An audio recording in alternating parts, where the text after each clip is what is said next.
Nagparty-party na po itong sina Dilayla at saka yung Singiwi. Yan, kasama na po sina Trillanes. At nagparty-party na sila dahil nga sigurado na raw yung pagkaka-impeach ni BP Sara. Kasama na po yan yung kanilang witness na si Madriaga na sinungaling. Ano? At dito po sa aking ipapakita, ipapanood sa inyo, kitang-kita nyo po yung kasiyahan ni Dilayla. At kung inyo pong ipipil or i-realize or yung titingnan yung actuation itong si Dilayla, nako, ay kumikiwal-kiwal na naman ang tinggil nitong matandang to. Ano bang magandang term doon sa tinggil? Sige, babaguhin natin. Kumikiwal-kiwal na naman niya yung kanyang chicharon bulaklak. Yeah. Ay, nako. Ito po ang katibayan na talagang nagpaparty-party sila. Kasama si Madriaga at yung sabi ko nga na kumikiwal-kiwal pa ang tinggil nitong si Dilayla. Ayan o.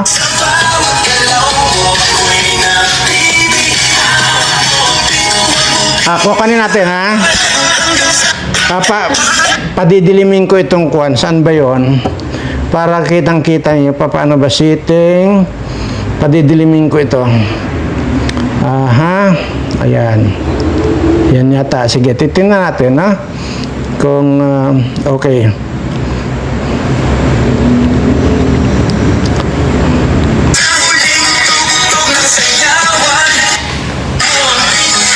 Ito na po, baka sakaling ma-clear na sa inyo. At makikita nyo na po rito yung pagkiwal-kiwal ng tinggil nitong si Dilayla. Ayan, ha? Ayan. Ang saya nila, oh.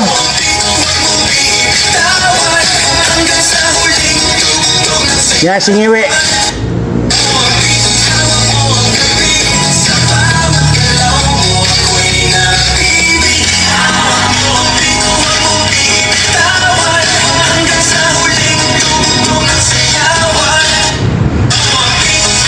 Ayan o, kitang-kita nyo. Grabe.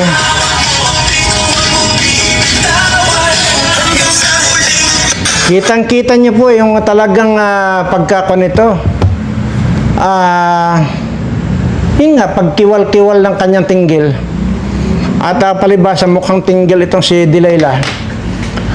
Ayun na. Grabe. Dahil nga, nagpaparty-party na sila kasama itong si Madriaga na kasi nga ito ay kanilang witness daw kuno. Itong sinungaling na ito. Pero hindi po yan ang main topic natin. At gusto ko naman po ang magbibinipisyo dito sa lahat ng mga topic ko ay itong mga subscriber ko. Wala naman po akong pakialam dyan sa kanila kahit na humaba pa ang tinggil ni Dilayla. Wala po akong pakialam kasi talagang sumasayad na sa kwan. Lupa yung tinggil niyan. At titingnan ko po kung meron pa akong ipapakita para mapunta na po tayo doon sa main topic natin. Ipapakita ko lang po yung sinasabi ni Luis Tro. Na ang sinasabi nito ay kahit na daw saan pumunta magreklamo, ito mga gusto magreklamo, wala daw siyang pakialam, basta susundin daw niya ang batas. At pero bandang huli, huwag niyo pong titigilan na panoorin hanggang matapos itong sinasabi ni Luis Tro at makikita niyo po dito kung paano niya itago yung kanyang sawa. Yan o. Reklamo na sila hanggat gusto nila. Ayan.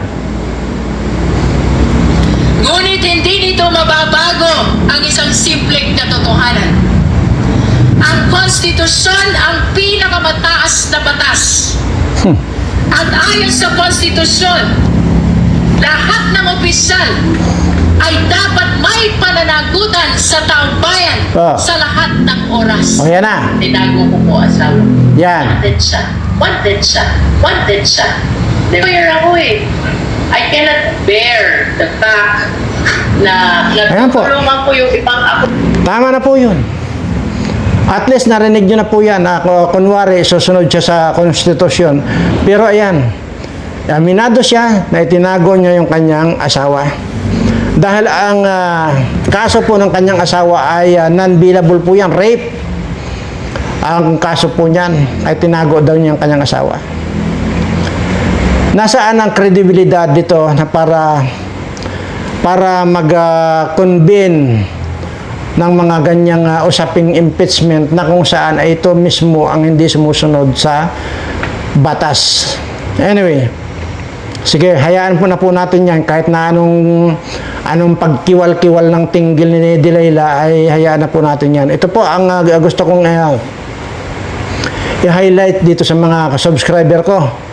At siyempre, ganun na rin po dito sa mga hindi ko subscriber na patuloy na nanonood dito sa aking programa. Bagamat wala namang kakwenta-kwenta ito, ay pinapanood po. Pero ang hindi nyo po nalalaman, huwag nyo pong pagkasyahin yung inyong sarili sa panonood. Mas maganda pong pindutin nyo na po ang subscribe. Dahil sinabi ko naman po sa inyo, kung ayaw nyong maging kamukha nitong mga congressman na mukhang mga puhol, suso, at kung ano-ano mga mukhang tubol, mga mukhang garapata na mga congressman dyan, kung ayaw nyo maging kamukha ninyo sila, pindutin nyo na po ang subscribe dito sa Birana Live Studio TV. Dahil kung ikaw sa oras ito ay nagtataglay ka ng hindi maipaliwanag na kapangitan, right after na magpindot ka ng subscribe, gaganda, gugwapo ka. Hindi lang yan. So, swertihin ka na, yayaman ka pa. Kaya po lagi ko sinasabi yan dahil magpakita po kayo sa akin ng subscriber ko na pangit. At sasampalin ko yung sarili ko pag may subscriber akong pangit. Wala po akong subscriber na pangit. Lahat po yan magaganda, mga gwapo po lahat yan. At yung mga iba, sunerte na, yung iba hindi pa. Siguro dahil sa na-traffic lang yung kanilang swerte. Ay, alam nyo naman dito, ang daming mga harang-harang dyan. O, tingnan nyo nga.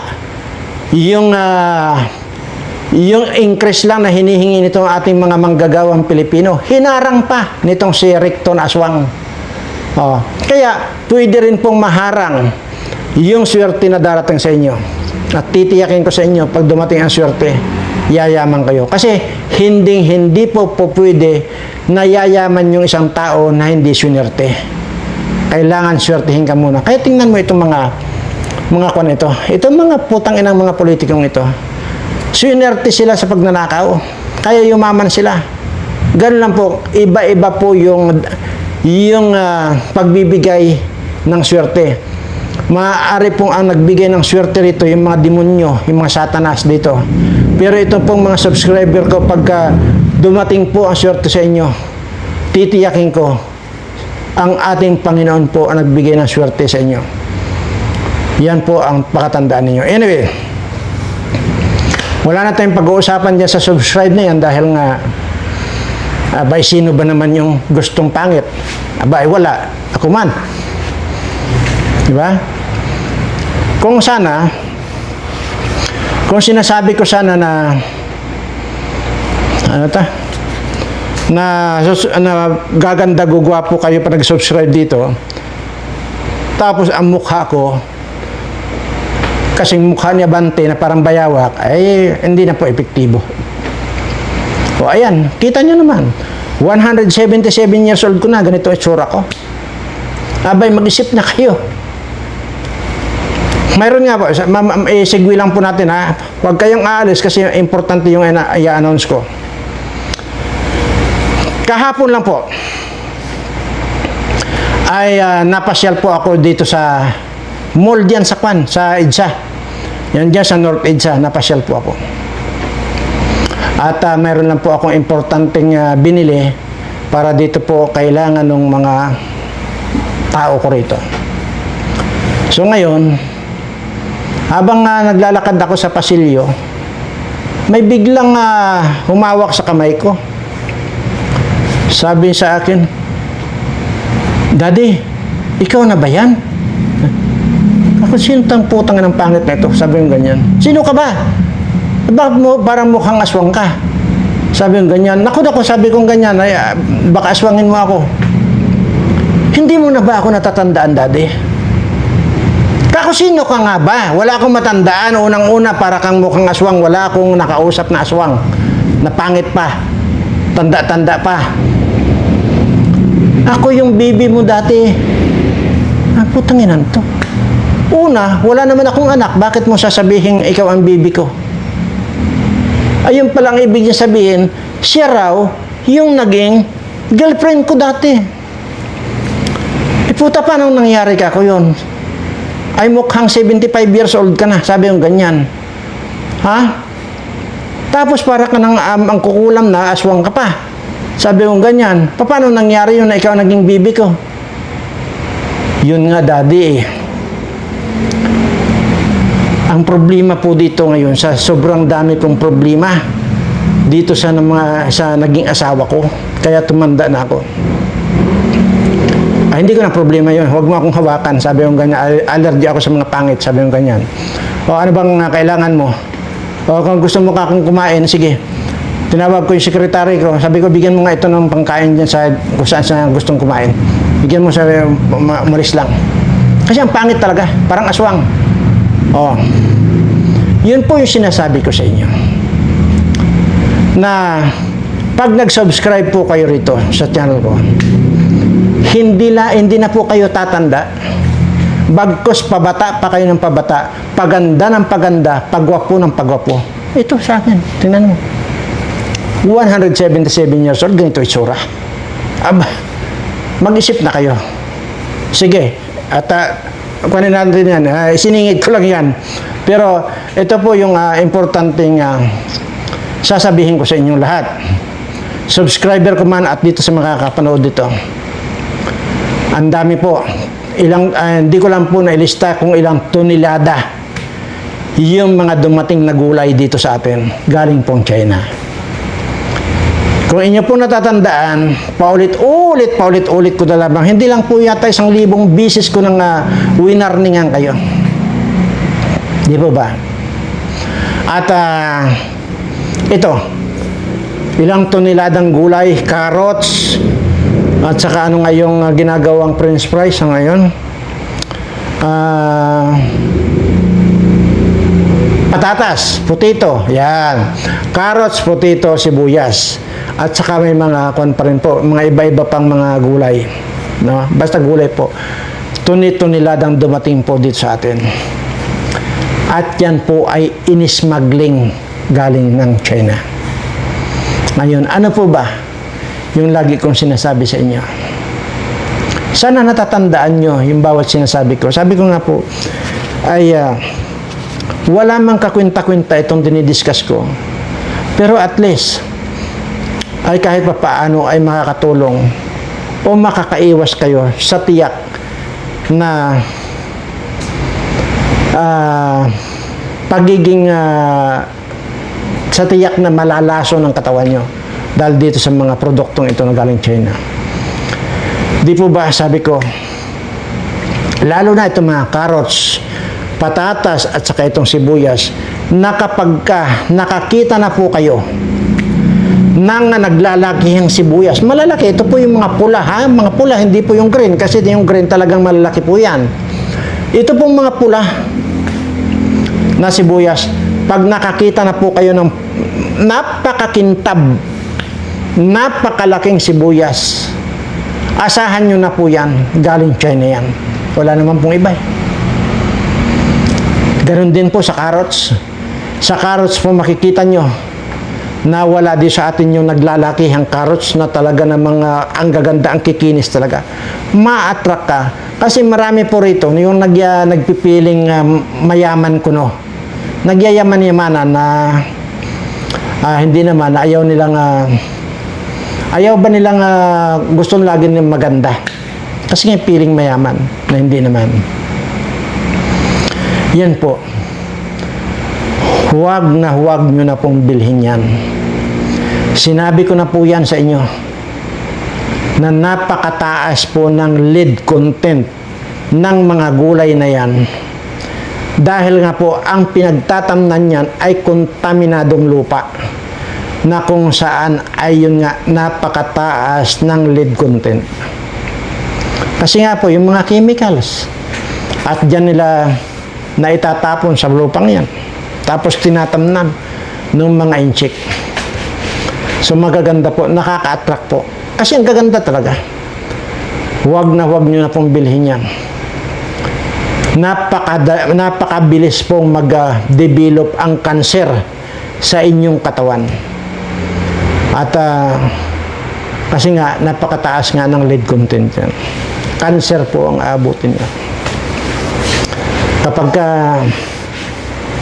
tumalab na po sa inyo yan, wala na po kayong choice kundi tawag doon, lagi ko nakakalimutan yung hayop na yung term na yun na dialysis. Pag nagpa-dialysis po kayo, napakamahal ng dialysis, tapos sisirain po lahat ng mga vital organ ninyo pag kayo ay nagda-dialysis. Kasi nandiyan na po lahat yan. Lahat po ng sakit nandiyan na po sa inyo. Diabetes, lahat yan, cholesterol, kung ano-ano na basta lahat po yan. Sama-sama na po yan. Cancer na yan. Kaya wala kayong choice kundi magpa-dialysis. Yun po ang iwasan ninyo na masalang kayo sa dialysis. Kasi nga po talagang maliban sa napakamahal, ay talaga namang makaka-apekto sa kalusugan ninyo. So, yan po ang hindi po ako magsasawa dito ng papaalala or laging pagre-remind sa inyo kasi nalaman ko po, kararating lang po yung tuni-tuniladang mga gulay din sa atin. At kaya po, inagapan ko na dahil baka nalilimutan niyo yung lagi kong paalala na huwag kayong bumili ng ganyang mga produkto na gulay galing China. Lahat po yan. Lahat ng magaganda, tandaan ninyo, galing pong China yan na kontaminado ng lead content. So, ayun po. Mas gustuhin ko na kung ako. Kaya ayaw nyo maniwala sa akin kasi palibasang dito naman sa akin kasi madalang po akong bumibili ng gulay.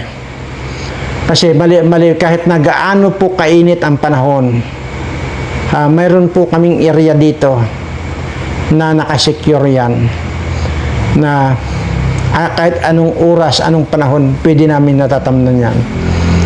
At kaya madalang po akong bumili ng mga gulay-gulay na ganyan dahil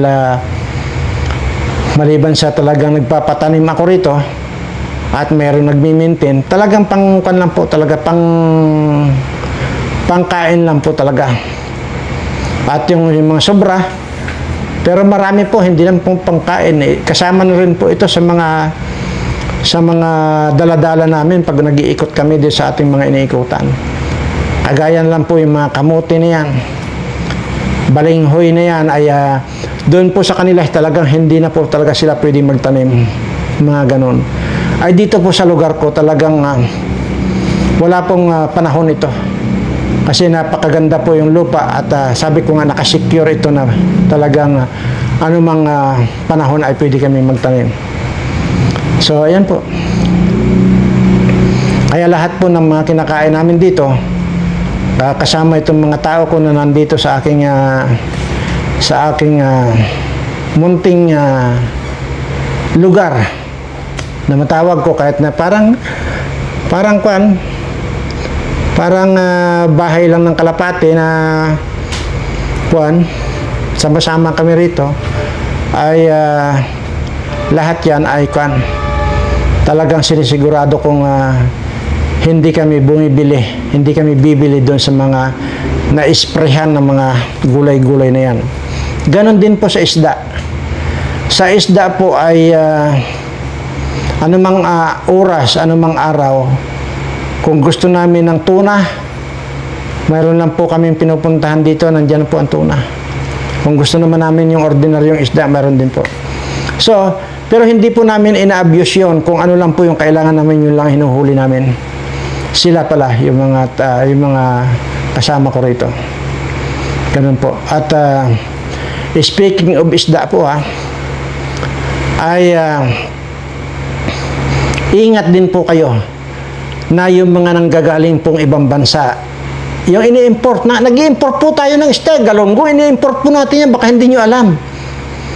Madalas po tayo mag-import, hindi nyo alam. Yan po, sa totoo lang po yan, ay nakababad po yan sa formalin. Yan yung pangpa-preserve ng mga patay, yung formalin na yan. Pero ginagamit na rin po sa isda. Imadinin nyo kung nakakain ninyo yan. Grabe. So, ayan po, napakarami po. Yan, mga frozen meat na yan, frozen chicken na yan.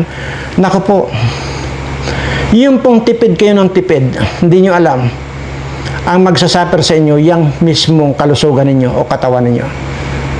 Huwag po kayong padadala dyan sa mura itong manok na ito. Hindi nyo po alam na galing pong kanyan.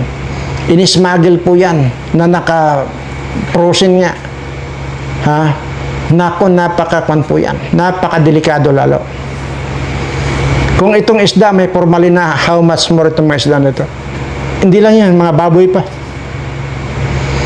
Ganun po karurumi. Kung siguro kung ako ay umaasa dyan sa palengke or binibili ko, malamang ay hindi na rin po ako, hindi po ganito ang itsura ko. Okay po, at yan po, sana na ninyo, nag-gets ninyo. Ngayon, panghuli po ito, yung mga nagtatanong po kung ano raw ang sikreto ko kung bakit pabata ng pabata ako. Sa edad kong 177 years old ko. Ito po ay minsan ko na pong sinabi sa inyo ito, pero uulitin ko lang po ang sikreto. Ganito lang po yan. Para po maging masaya ang buhay ninyo, na hindi kayo tanggal ang stress ninyo, ito po yung gagawin ninyo. Itaas nyo lang po yung kamay ninyo. Yan, nakataas. Itong kaliwang kamay ninyo. Tapos, kilitiin. Kilitiin yung kilikili ninyo. Siyempre, tawa kayo ng tawa. Maniwala kayo sa akin. Pag ginagawa nyo yan ng madalas, babata kayo. Tanggal ang stress ninyo. Ganun lang. Kaya lang, huwag kayong lumabas. Dapat magkulong kayo sa kwarto kasi baka mamaya mapagkamalang kayong baliw na ng kapitbahay niyong chismosa. Baka mamaya pag nakita kayo ng chismosa ninyong kapitbahay, ipamamalita yan sa kabilang barangay. Kaya huwag kayong magpapakita. Ganun lang ang sikreto. Taas nyo, kilitiin nyo. Di ba? Agree o disagree? Disagree. Ayan. So, sana po ay may natutunan. Muli po, maraming salamat sa inyo. Sa lahat po ng aking mga subscriber, mahal na mahal ko po kayong lahat.